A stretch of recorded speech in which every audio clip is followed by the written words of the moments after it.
विधानसभा अधिवेशन सुरू असताना शिंदे गटातील एका मंत्र्याचा व्हिडिओ व्हायरल झाला। त्याच वेळी त्यांच्या मुलाच्या हॉटेलवर देखील कारवाई सुरू होती।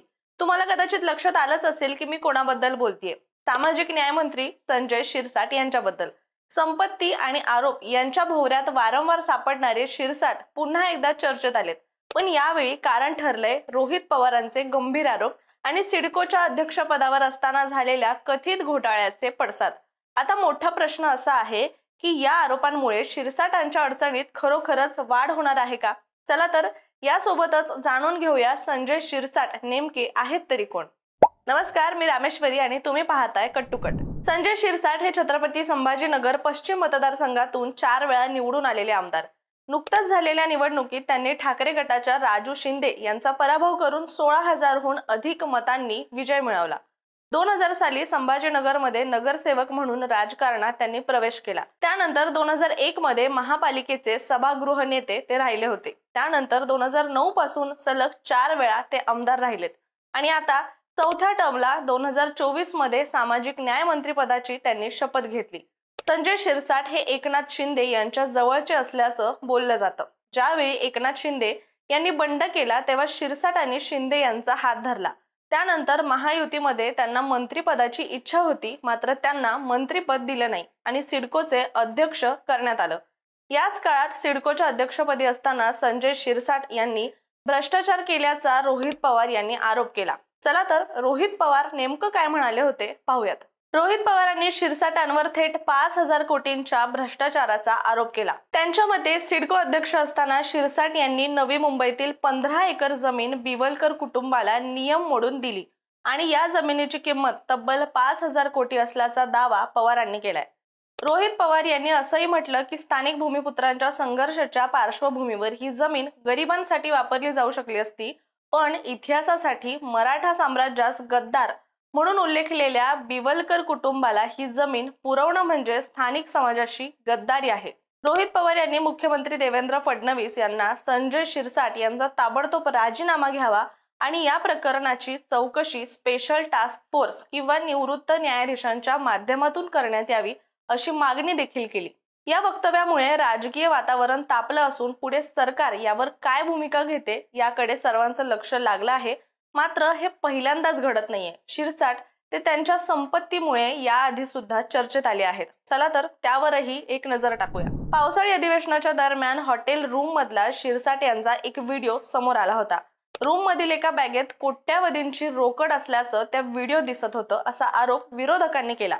मात्र शिरसाट यांनी ती केवळ कपड्यांची बॅग असल्याचं सांगत हे आरोप फेटाळून लावले। मात्र त्यानंतर विरोधकांनी त्यांच्या राजीनाम्याची मागणी धरली। एवढंच नव्हे तर महाविकास आघाडीकडून जो निषेध मोर्चा पूर्ण राज्यभर काढण्यात आला होता त्यावेळी शिरसाट यांची देखील नक्कल करण्यात आली होती। संभाजीनगर मधील विट्स हॉटेल प्रकरणामुळे शिरसाट पुन्हा एकदा चौकशीच्या भोवऱ्यात सापडले होते। आरोप असे होते की त्यांच्या मुलाच्या कंपनीने हे हॉटेल खरेदी करताना व्यवहारात मोठ्या प्रमाणात घोळ घातले।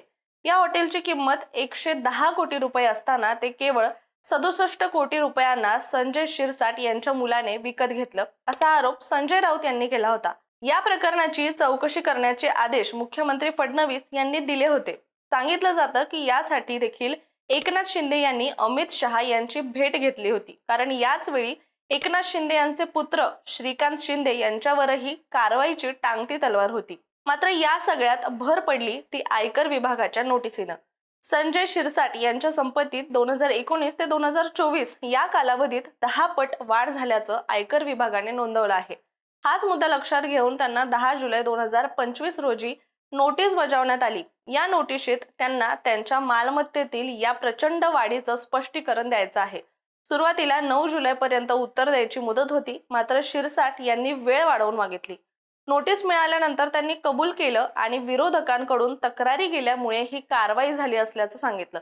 शिरसाट यांनी पत्रकारांशी बोलताना असंही म्हटलं होतं की पैसे कमवणं सोपं झालंय, पण ते वापरणं मात्र कठीण झालंय। शिवाय ही कारवाई कोणत्याही राजकीय दबावाखाली नाही तर नियमानुसार उत्तर देऊ असं ते म्हणाले। यासोबतच संजय शिरसाट यांची राज्यमंत्री माधुरी मिसाळ यांच्यासोबत बैठकीवरून जुंपली होती। संजय शिरसाट यांनी आपल्या विभागातील कामकाजावर ताबा ठेवण्यासाठी स्पष्ट सूचना दिल्या होत्या, पण भाजपच्या राज्यमंत्री माधुरी मिसाळ यांनी त्यांच्या अनुपस्थित सामाजिक न्याय विभागाच्या अधिकाऱ्यांसोबत बैठक घेतली। यामुळे संतप्त झालेल्या शिरसाट यांनी थेट पत्र लिहून मिसाळ यांना सुनावलं। त्यांनी म्हटलं की भविष्यात कोणत्याही प्रकारची बैठक माझ्या परवानगीशिवाय घेऊ नका।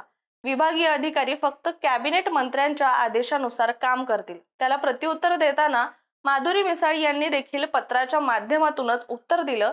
त्या म्हणाल्या की मुख्यमंत्री देवेंद्र फडणवीस यांच्या निर्देशानुसारच मी या बैठकांचे आयोजन केलं। शिवाय सामाजिक न्याय खात्याच्या राज्यमंत्री म्हणून मला अशा बैठकांसाठी पूर्व परवानगी घेण्याची गरज नाही, असंही त्यांनी म्हटलं होतं। या दोन्ही नेत्यांमध्ये सुरू झालेलं हे पत्र युद्ध आता सार्वजनिक झाल्यानंतर फडणवीस यांनी नाराजी व्यक्त केली होती।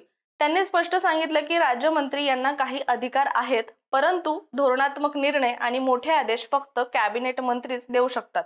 तसेच अशा वादांना सार्वजनिक न करता आंतरिक चर्चेत सोडवण्याचा सल्लाही त्यांनी दिला होता।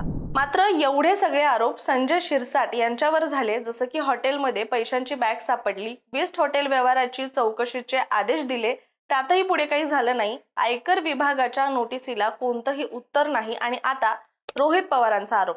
तुम्हाला काय वाटतं? शिरसाटांवर वारंवार संपत्तीवरून होणारे आरोप यात पुढे काही होणार आहे का? कारण आता महाराष्ट्राच्या राजकारणात राजीनाम्यांचं सत्र सुरू असताना शिंदे गटाचे एक नेते वादाच्या भोवऱ्यात अडकताना दिसतात। यावर कोणती पावलं उचलली जातील का? तुमचं मत कमेंटमध्ये नक्की लिहा आणि अशाच माहितीपूर्ण व्हिडिओसाठी कट टू कटच्या YouTube चॅनलला सबस्क्राईब करायला विसरू नका।